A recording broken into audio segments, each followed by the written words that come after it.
I joined the Army because my dad was in it.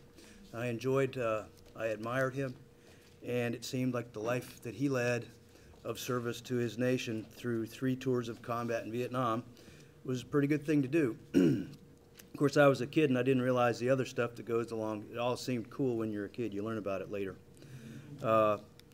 My first experience in uniform, and unfortunately the cadets have left, but my first experience in uniform was as an Air Force Junior ROTC cadet. I was an airman. My sophomore year when I moved to a new high school when my dad retired from the Army in Pennsylvania. So I know very well the sacrifice that the junior ROTC cadets do when they volunteer for programs, because I was part of the funeral detail. We're out in the middle of nowhere, Pennsylvania, so the Army doesn't come out there, Air Force doesn't come out there, so the only people that could go in uniform to honor our veterans when they were laid to rest was our Air Force Junior ROTC department, and that was a great honor. And only now, looking back, do I realize how great an honor it was, getting to know all the great veterans.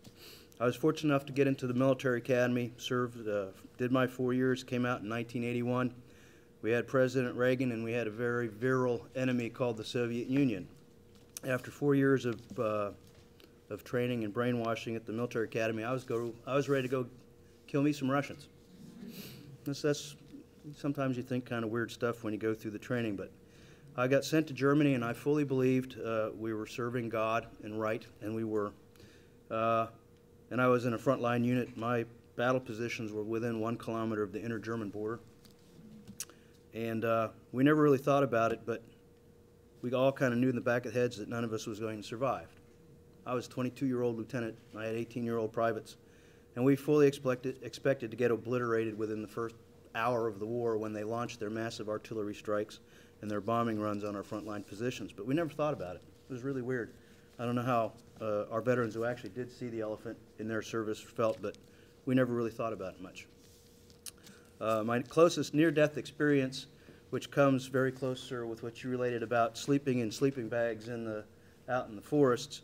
I was at the National Training Center in 1988 as a company commander. I went to sleep. I woke up one morning and I had a knot about as big as a grapefruit on my thumb. And I said, this is not good. But we had an attack. We went through the attack, and after the attack, it was about 4 o'clock in the afternoon, and we went to the after-action report, and our battalion surgeon saw it and says, "What the hell is that?" Says, "I don't know. I woke up with it. Come with me." Took me to the aid station, popped it open, scrubbed it off, showed me the 2 fang marks. He says, about 3 hours more, and you probably would have been evacuated and gone into nervous shock because you were bitten by a brown recluse spider.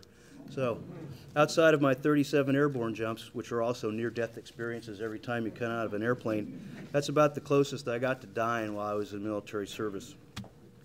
So the Soviets went away. The 1990s, our country and our Army was looking for things to do, and we reinvented ourselves. And my one deployment during the 90s was to the former Yugoslav Republic of Macedonia, which was had been part of Yugoslavia, and we worried that the Serbs were going to reinvade and try to bring it back under force. And spent 6 months freezing on Balkan mountains. That was another great veterans experience. And then into the 2000s, I'm in my 3rd decade with the Army, and after 28 years in the Army, they finally send me to a combat zone to Afghanistan. But they send me when I'm an old, broke-down lieutenant colonel staff officer, and I can't go out humping those mountains like those young guys anymore, which I would have killed for when I was in the 80s, aching to be the soldier that I joined to be. But survived my 4 months in Kabul. You know, the worst thing I got was a terrible case of bronchitis and sinusitis, because the air there is horrible. Just don't go there. The stuff in the air you just don't want to know exists. So anyway, I've come up on getting ready to do my 31st year, ma'am, and I'll be retiring, so I won't catch you. But in my 31 years in the Army and in the years that I've been working with Monica, with our veterans, we have met the cream of American society. We've met veterans I have all the way from World War I, because when I first joined, we still had those guys around. Not in service, but around. World War II, Korea, Vietnam.